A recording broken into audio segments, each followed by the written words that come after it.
자, 오늘은 이제 느헤미야가 일으켰던 개혁 두 번째 이야기입니다. 첫 번째 개혁은 성전의 개혁이었죠. 요즘으로 치자면 교회를 교회되게 했다라고 말할 수 있겠습니다. 성전의 제 역할을 못하고 이 성전에 심지어 암몬의 총독 도비아의 방이 있었을 정도였죠.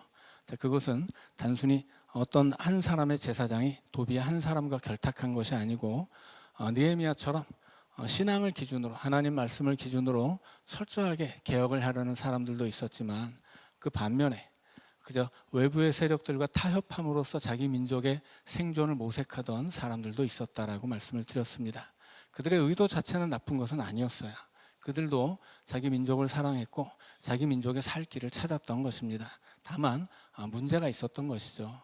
그들은 그냥 자기들의 방법이야. 자기들의 생각, 기준이 없는 것이죠. 그냥 내 생각대로 하는 거니까. 자, 느헤미야는 철저하게 성경을 기준으로, 하나님 말씀을 기준으로 기도하며 백성들의 힘을 모아서 그렇게 개혁을 해 나가고 있습니다. 그래서 성전을 성전되게 하고, 요즘 우리로 비유하자면 교회를 교회되게 하는 것이에요. 자, 그렇게 첫 번째 개혁이 이루어졌다면, 자, 이제 두 번째 개혁은 안식일입니다. 오늘 우리가 읽은 본문의 말씀이 안식일에 관한 개혁의 이야기죠. 그런데 이 개혁의 이야기를 끝낼 때마다 하나의 주제에서 마치 찬송가를 부르며 후렴이 나오듯이 마지막 구절은 하나님, 나를 기억해 주십시오. 내가 한 일을 기억해 주십시오. 이 일을 통해 나를 복 주십시오. 이런 이제 말씀으로 끝나죠. 만약에 느헤미야가 성전을 개혁하는 일에는 성전을 정화하는 일도 있었고 11조를 개혁하는 일도 있었고 레위인들을 다시 세우는 개혁도 있었습니다. 이런 일들도 있었고, 오늘 우리가 함께 읽은 본문에서는 이제 안식일을 개혁하죠. 안식일을 쉽게 범하는 사람들을 이제 어떻게 이 안식일을 범하지 못하게 할 것이냐, 안식일을 어떻게 잘 지키게 할 것이냐, 이렇게 이런 일들을 행하는데, 마지막에 이런 일들이 만약에 그다지 어렵지 않은 일이었다면 느헤미야가 하나님, 이 일을 꼭 기억해 주십시오. 이 일을 통해 나를 복 주십시오. 이 일이 다시 무너지지 않게 해 주십시오. 이렇게 기도하지는 않았을 거예요. 그러니까 지금 우리는 그냥 옛날에 있었던 일이니까 아주 짧은 기록을 통해서 그냥 이렇게 됐었구나 하고 받아들일 수 있지만, 실제 느헤미야의 현실 속에서는 이게 절대로 쉽지 않았다라고 하는 거죠. 예를 들어서 자기 민족을 위해서 일하는데 한쪽 그룹은 타협 없이 신앙에 철저하게 말씀대로 간다면, 다른 한쪽은 이방 민족들과의 타협을 통해서 자기 민족의 활로를 모색하려고 했어요. 민족의 생존이라는 대의 앞에서 어느 한쪽이 잘못됐든 잘 되었든 틀렸든 맞았든 자기 주장을 쉽게 접지는 않았을 거예요. 도비아의 방을 예루살렘 11조 창고로 내어준 이런 정말 이런 말도 안 되는 일을 벌일 정도였다면, 그것을 주장하는 사람들도 꽤나 많았을 것이고 그 주장에도 어느 정도 힘이 실려 있었다는 뜻이에요. 그러니까 그런 것들을 개혁해 나가는 게 절대 쉽지 않았던 것이죠. 안식일도 마찬가지입니다. 이 안식일은 지금 모든 백성들이 다 같이 어기고 있어요. 그런데 이걸 고치는 게 어떻게 쉽겠습니까? 더군다나 이 안식일을 범하는 근본적인 이유는 뭐냐면 이익을 얻기 위해서요. 상거래를 통한 이익을 얻기 위해서입니다. 물건을 파는 사람도 있고 사는 사람들도 있는데, 여튼 이 파는 사람들 입장에서는 안식일이 대목이에요. 왜 안식일이 대목이겠습니까? 안식일에는 법적으로 장사를 못하게 되어 있거든요. 금지된 날이에요. 그러니까 이날 장사를 하면 더 많은 이익을 얻을 수 있는 것입니다. 그래서 15절에 보면 유다 사람들도 안식일을 어기고 있고, 이 유대인들의 안식일을 기회로 삼아서 이방인들도 찾아와서 안식일에 장사를 하고 있어요. 먼저 15절은 유대인들의 이야기죠. 안식일에 술틀을 밟습니다.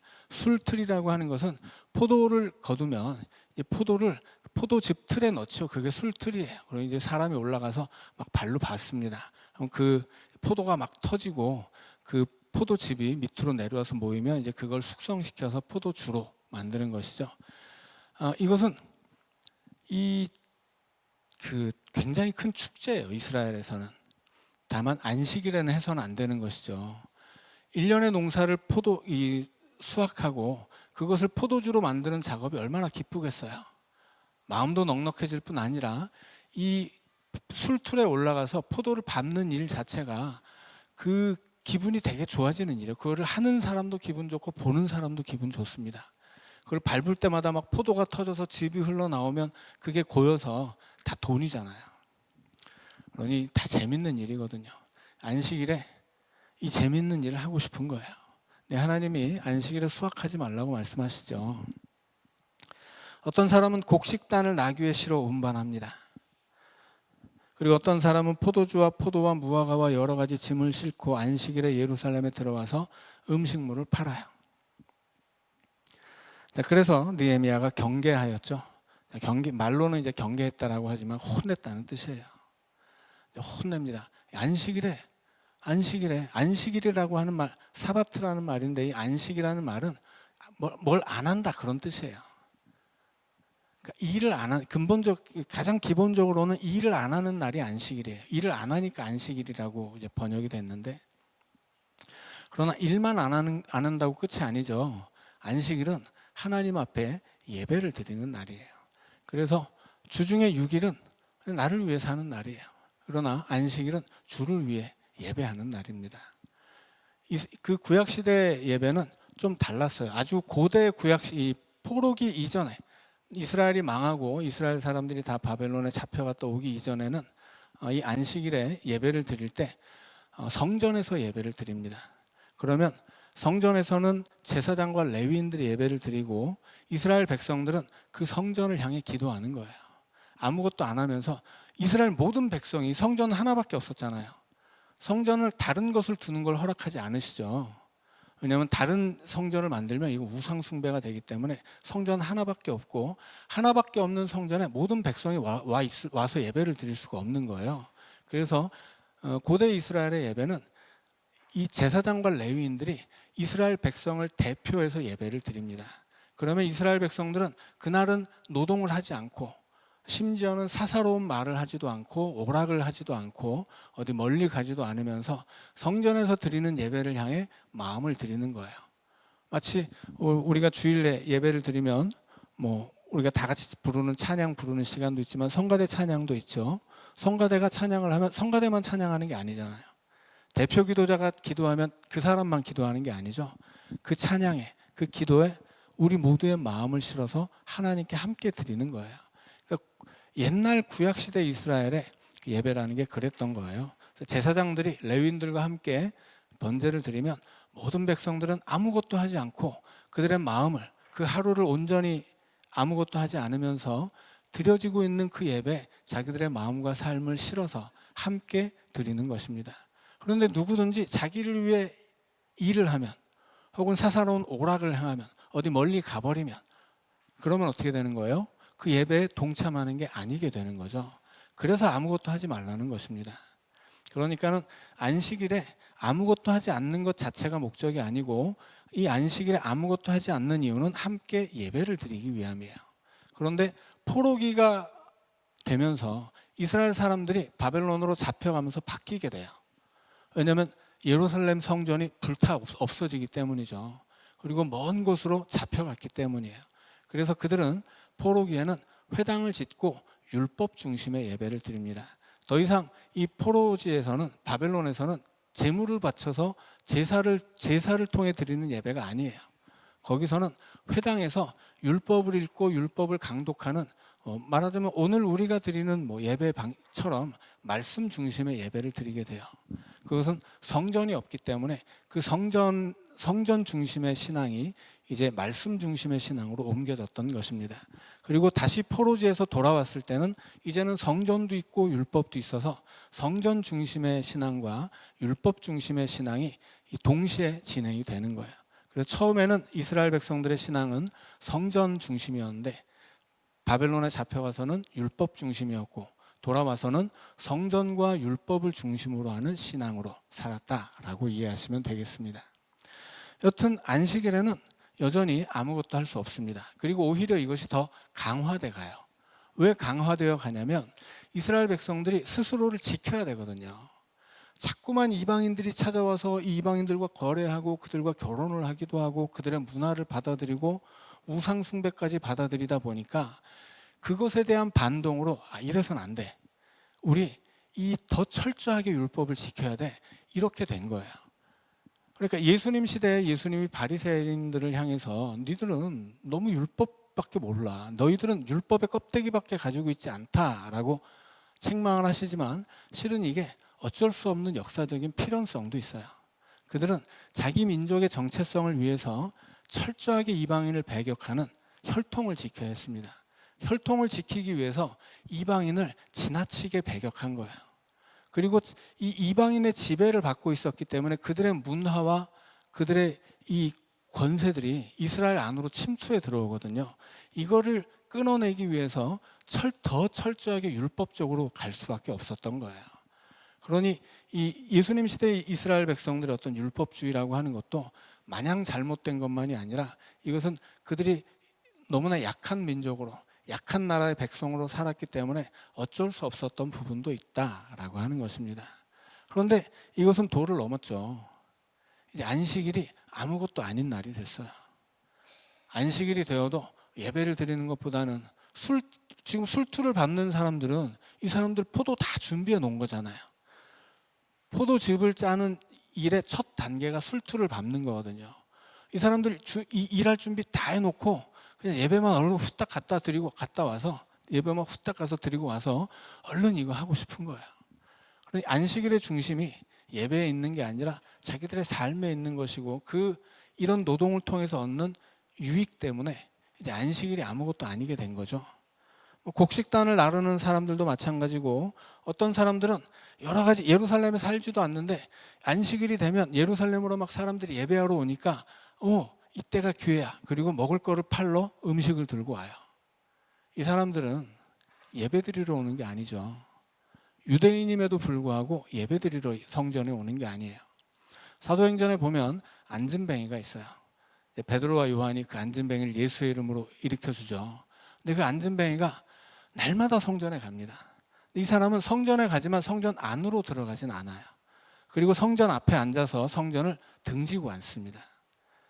그는 항상 성전을 찾아오는 사람들만 보고 있지 자기 등 뒤에 하나님은 보지 않아요.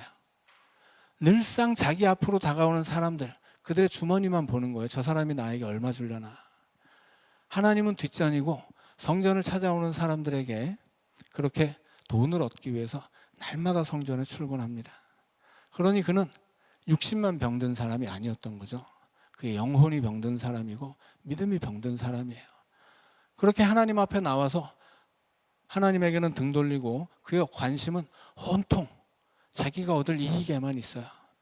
그런데 이게 그 안진뱅이만의 이야기는 아니거든요. 대단히 많은 사람들이 하나님 앞에 나와서도 마음은 하나님을 등지고 있습니다. 그 마음은 어디에 가 있어요? 내 삶에 가 있어요.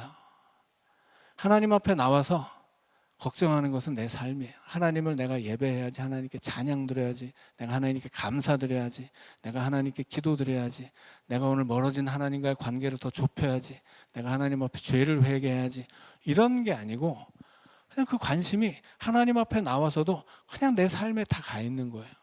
그런 사람들은 그냥 다 안진뱅이에요. 하나님 앞에 내가 예배를 드리러 나왔는데 받아갈 것만 생각해요. 그것은 근본적으로 병들어 있는 예배입니다. 많은 사람들이 예배를 드리러 갈 때 은혜 받는 것이 목적인데 이건 잘못된 거예요. 예배를 드리러 오는 것은 하나님께 그야말로 말 그대로 예배를 드리는 게 목적이에요. 하나님께 예배를 통해 감사를 드리는 것, 하나님께 예배를 통해 지난 한 주간 동안 살아왔던 내 삶을 통해 영광을 드리는 것, 지난 한 주간 동안 내가 살아왔던 삶에서 정말 힘에 부치던 일이 있으면 그걸 하나님 앞에 기도로 드리는 것, 그리고 하나님의 말씀을 듣고 하나님이 베풀어 주신 복을 받아가는 것, 이게 예배의 목적이거든요. 그러니까 예배라는 것은 근본적으로 하나님께 드리는 것이고 하나님이 받지 않으면 예배가 아니에요. 근데 우리는 예배의 목적 자체가 내가 예배를 드림으로써 은혜를 받는 것에 맞추어져 있는 경우가 많다라고 하는 거죠. 그것은 결과이지 목적이 아니에요. 우리는 예배를 드리면 은혜를 받습니다. 왜냐하면 우리가 하나님을 만났기 때문이에요. 그러니까 은혜라는 것은 예배의 결과로 그냥 주어지는 거예요. 자연스럽게. 그 은혜가 목적이 되어서는 안 된다고 하는 거죠. 목적은 뭐예요? 예배를 드리는 거예요. 우리는 하나님 앞에 뭔가를 받을 때도 있죠. 달라고 할 때도 있고, 당연히 우리가 기도하면 달라고 하고 받는 거예요. 그런데 예배는 드리는 거거든요. 드리는 것을 통해서도 받는 것을 목적으로 삼는다면 그건 뭔가 좀 잘못된 거죠. 그게 나 중심의 예배예요. 인본주의적인 예배인 거죠. 그러니까 우리는 예배라고 하는 것은 우리가 이 지나온 한 주간의 결산이기도 하고, 앞으로 살아갈 한 주간, 다음 주일 예배가 될 때까지 우리가 살아갈 예배에 대한 소망이기도 해요. 그래서 지나온 삶에서 내가 일주일 동안 열심히 땀 흘려서 뭐 번 것이 있으면 그것으로 하나님께 드리잖아요. 봉헌을 하죠.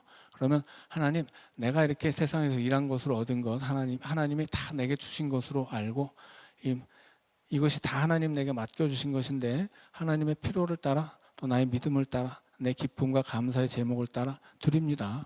근데 지나온 내 삶의 열매를 드리는 거예요. 지나온 내 삶에 막 감사한 것들이 너무 많잖아요. 그걸 다 모아서 찬양을 드리는 거예요. 어려운 일도 많잖아요. 그거 다 모아서 기도로 드리는 거죠. 그리고 내 앞으로 살아갈 한 주간을 위해서 내가 말씀의 양식을 먹고 힘을 얻어야 되잖아요. 그래서 설교를 들어요.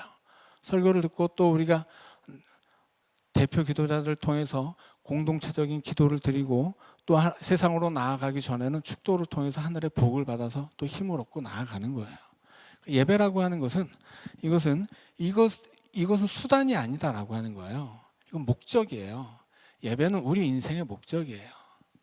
그런데 이걸 수단으로 삼으면서 예배가 수단이 되면 하나님도 수단이 됩니다.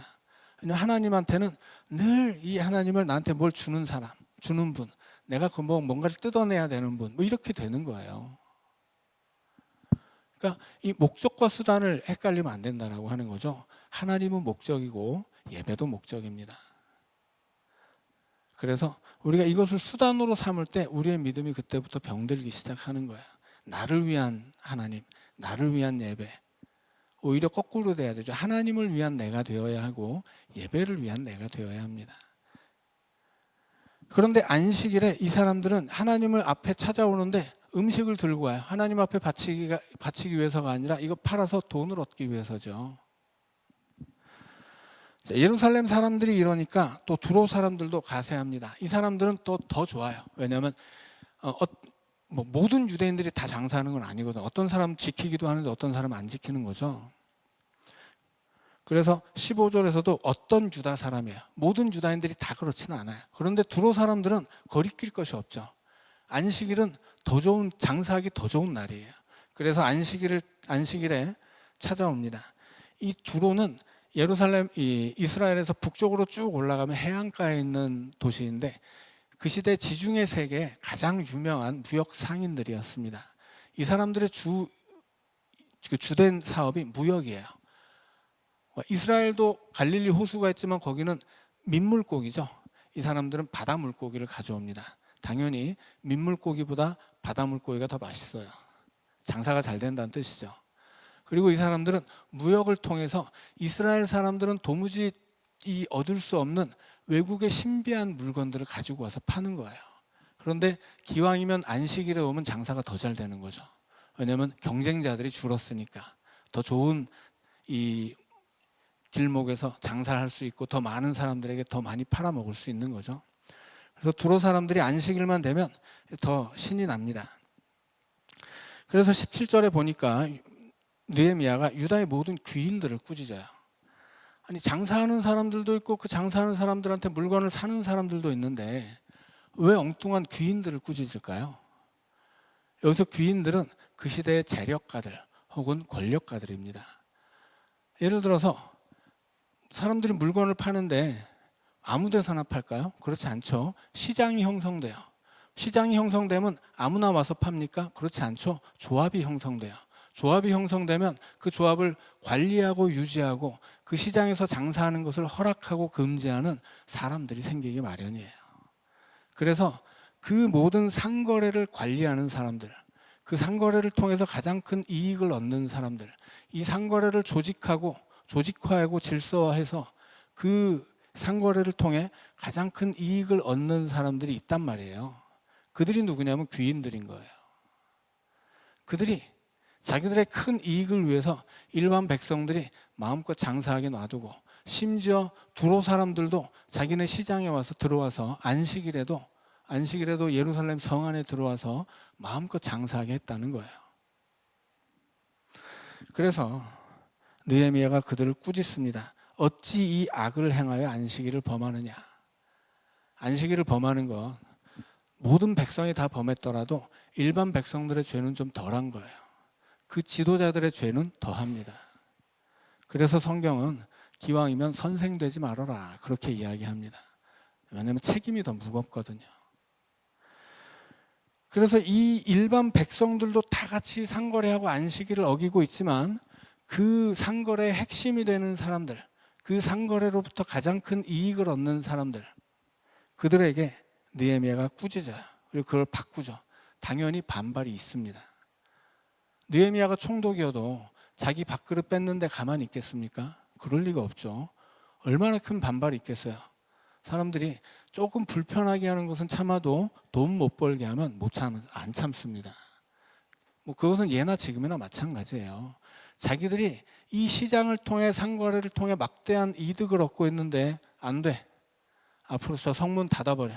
아무도 그 상거래 못해. 이제는 안식일에 상거래 금지야 해버리면 그 안식일을 통해 돈 벌던 사람들은 거기 수긍하기 어려운 거예요. 그래서 느헤미야가 이 안식일을 지켜내는 개혁을 다 하고 나서, 하나님, 내가 이렇게 마침내 이루었습니다. 이거 꼭 기억해 주시고 이거 무너지지 않게 해주세요. 이렇게 기도하는 것입니다. 자, 그래서 18절에 보면 이 느헤미야가 막 책망하죠. 니네 과거를 기억해 봐라. 옛날에 우리 조상들이 이렇게 안식일 범하고 예배가 무너지니까 성전 무너지고, 성전 무너지니까 나라가 무너지지 않았냐. 니네 지금 우리나라의 생존과 니네 이익을 바꿀 거냐. 자, 그래서 결국은 이제 느헤미야가 조치를 취하죠. 안식일에는 성문을 닫아버리는 것입니다. 자, 이 성벽이 이래서 의미가 있는 거예요. 이 성벽이 단순히 벽이 아니라, 이 성벽은 이것이 세워짐으로써 이스라엘을 이방인들과 구별하고 그들이 신앙 공동체로서 하나님 앞에 다시 하나님의 백성으로 서게 하는 그 방벽이라고 말씀을 드렸어요. 그 방벽을 통해 지금 이스라엘 백성들은 안식일을 지켜내는 것입니다. 그래서 성벽이 중요했던 거예요. 이 성벽에 있는 문을 딱 닫아버리고, 이제 앞으로는 안식일에 상거래 금지, 안식일에는 하나님만 예배하자, 이야기를 한 것입니다. 자, 그런데 20절에 보니까 그렇게 했더니 어떻게 돼요? 장사꾼들과 각양 물건 파는 사람들이 성 밖에서 잡니다. 성 문을 닫아버리니까 성 밖에서 대기하고 있는 거예요. 왜냐하면 안식일이 끝나기만 하면 다시 장사하려고. 이스라엘 사람들에게 하루는 저녁부터 시작을 합니다. 그러면 안식일, 그러면 금요일 저녁부터 토요일 저녁까지, 금요일 해 떨어질 때부터 토요일 해 떨어질 때까지가 안식일이에요. 그러니까는 이 안식일이 끝났다는 것은 토요일 저녁 때는 다시 문을 연다는 뜻입니다. 그러면 이 성문 앞에서 대기하고 있다가 얼른 이 저녁 장사라도 하려고 하는 거예요.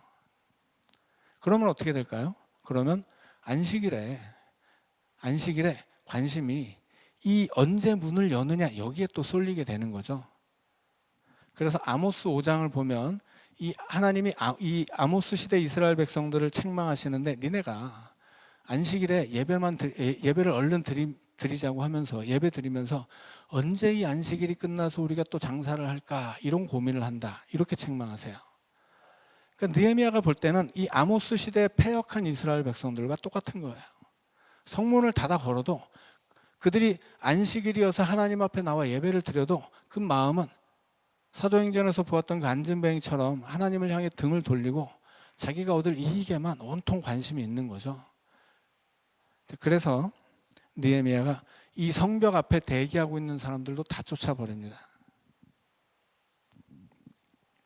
그리고 레위 사람들에게 너희들 정결하게 하고 와서 성문 지키고 안식일을 거룩하게 하라 명령하고, 이제 이 안식일이 제대로 개혁되기까지 엄청난 우여곡절이 많았을 테지만 자세한 설명은 생략되어 있고, 이런 방식으로 결국 안식일을 지켜냈다라고 하는 이야기입니다. 여기서 우리가 배워야 할 것은 뭘까요? 우리에게도 안식일을 지켜내는 내 마음의 성벽이 있느냐라고 하는 거예요. 우리는 매 주일 7일에 한 번씩 이 주의 날을 맞이하거든요. 너무 반복적이고 습관적이고 자주 맞이하다 보니까 이게 사실은 별로 중요하지 않은 것처럼 느껴질 수도 있어요. 그건 뭐예요? 성벽이 무너진 거죠. 그래서 세상의 것들이 내 마음으로 마음껏 드나드는 거예요. 마치 느헤미야 시대 성벽도 없었던 이스라엘 상황처럼. 그럼 어떻게 되는 거예요? 그럼 망하는 거죠.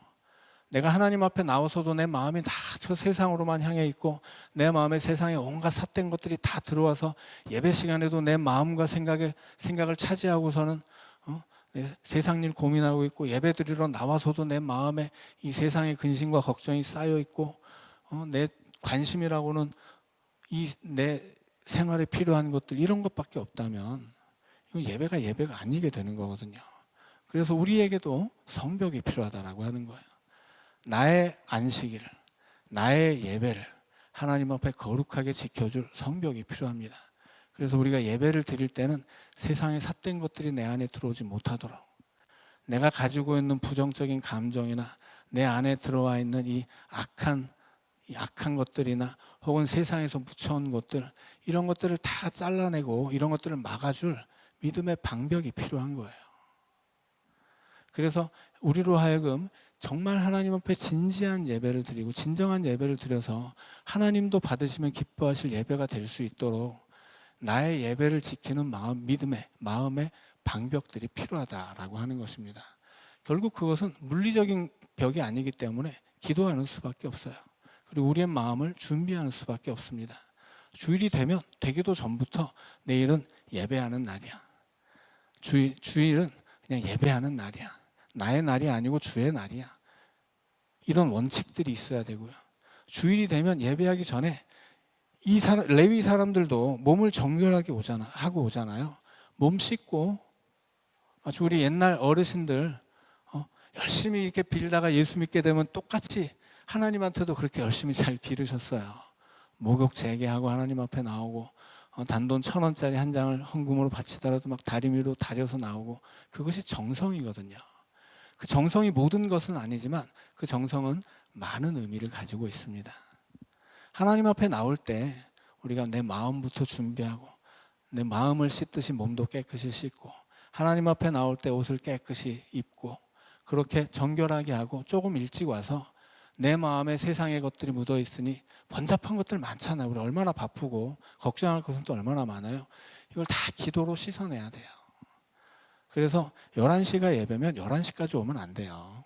더 일찍 와서 내 마음을 준비하고 기도로 준비하고 내 마음의 것을 씻어내고 내 안에 들어와 있는 이 이방의 것들을 다 몰아내고 방벽을 세워야 돼요. 그래야 예배가 되는 거예요. 그래야 예배가 지켜지는 것이고, 그래야 주의 날도 주의 날로서 지켜지는 것입니다.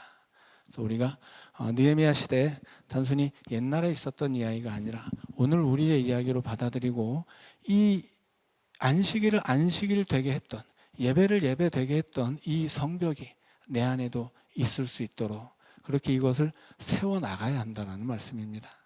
늘 진정한 예배를 드리는 우리 연동 가족들 되시기를 우리 주님의 이름으로 축원합니다.